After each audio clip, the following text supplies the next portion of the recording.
Welcome back to another mini blog. সবাই কেমন আছো? Don't go with my face. Actually এরকম ফেস নিয়ে আমি বাড়ি থেকে চলে এসেছি।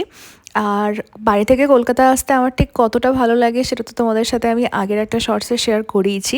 যাই হোক, বাস থেকে নামার পর খুব খিদে পেয়ে গিয়েছিলো, তাই প্রথমেই ব্রেকফাস্ট করলাম, একটা চিকেন স্যান্ডউইচ নিয়েছিলাম। আর দোকানের ভেতরটা বেশ ফাঁকাই ছিল। আর এইটা একটা কী ছিল নলেন গুড়ের, আমার ঠিক নামটা মনে নেই। আর রাস্তায় প্রচণ্ড জ্যাম ছিল। বেসিক্যালি এই যে এয়ারপোর্টের সামনের সিগন্যালটা, ওটাতে প্রচণ্ড জ্যাম থাকে। আর অ্যাজ ইউজুয়াল সেদিনও ছিল। অনেকক্ষণ ধরে ওয়েট করার পর ফাইনালি র্যাপিডো এলো। অ্যান্ড আসতে আমার খুব একটা সময় লাগে না, আধ ঘন্টা থেকে 40 মিনিট মতো লাগে। আর ওই দিন আরেকটু বেশি সময় নিয়েছিল। তারপর অফিসে চলে এলাম। আর ওই দিন আমার অফ ছিল, কিন্তু তাও আসতে হতো অ্যাটেন্ডেন্সের জন্য। তারপর লাঞ্চ করার পর ডাব খেতে গিয়েছিলাম একটা বন্ধুর সাথে। আর এখানেও বলছিল যে আমার ক্লিপটা যেন ভিডিওতে থাকে। দেন তারপর অফিস থেকে ফিরলাম। এসে দেখি অ্যাজ ইউজুয়াল বাড়িঘরদোর সব অগোছালো হয়ে আছে, সব গুছোতে হবে। তোমাদের যদি ভিডিওটা ভালো লেগে থাকে টু লাইক অ্যান্ড দেখা হচ্ছে খুব তাড়াতাড়ি। বাই।